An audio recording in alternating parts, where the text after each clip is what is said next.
Hodan Cabdullaahi Muuse waa hooyo la dhibaataysan wiilkeeda Cali oo la xanuunsanaya jug soo gaartay oo la noqday mid ka dhigtay paralysis waxa uuna la fuulay sariir.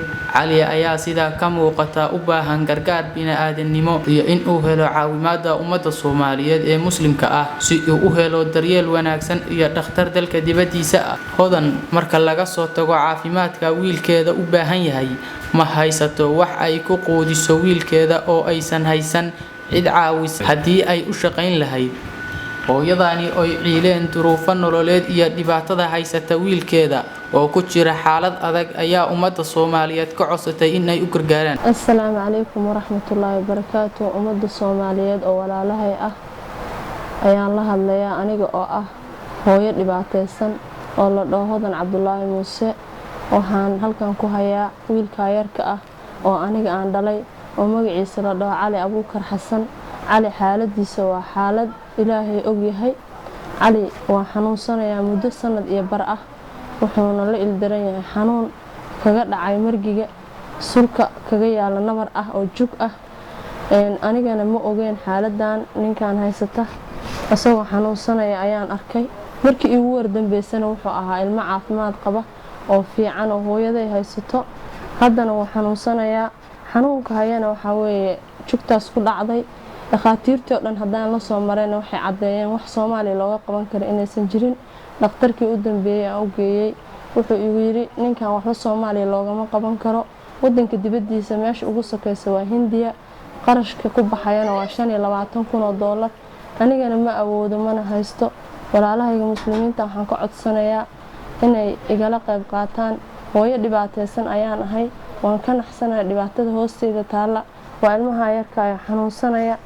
Cunana ma cuno oo wax alliisa ma cuno. Ilkiisa wax dareen ah ma lahan iyo afkiisa.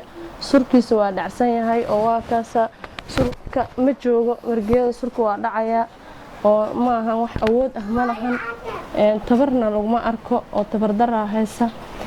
Wax alliisana ma cunayo. Wuxuu ku nool yahayna waa biyo iyo caano iyo mushaali iyo wax biyo aan shiido. Qof bilaadanana oo nool oo ilkiisa dhaqaaqayaan ama mashiinkiisa shaqeynayaan kuma noolaan karo raashin biyo ah wax calalis ah ma cuno.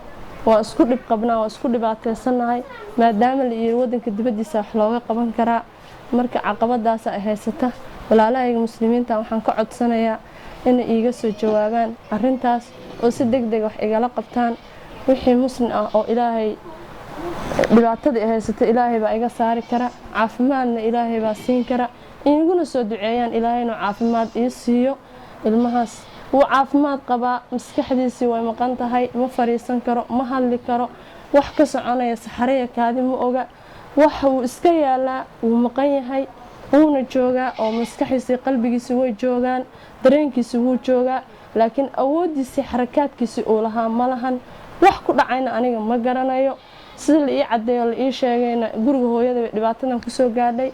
Waxa la ii sheegay wiil walaalkay hooyaday dhashay inuu nabarka ku dhuftay. Anigana ma ogeyn mana joogin meeshaas. Markii la ii sheegay arrintaasna arrin naxdin la ila noqotay. Meel u raacdana waan garan waayay. Ehelkayga iyo reerkeenina wax garab ah iguma siinin.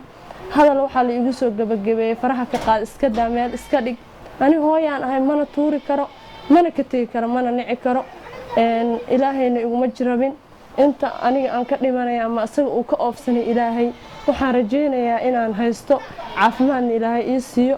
Balse aniga maanta wax aan hayo oo aan ku awoodi karo inaan ku daaweysto ma jirto. Haddii aan haystana maba istaageen meeshii dhakhtar la iigu sheegay ayaan la aadi lahaa.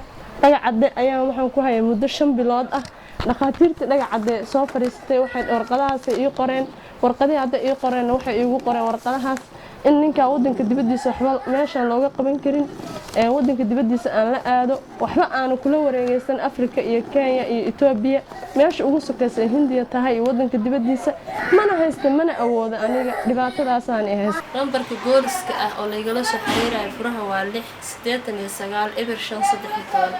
Lambarka gurmudkana waa furaha waa eber 6 hal 2 54 37 60.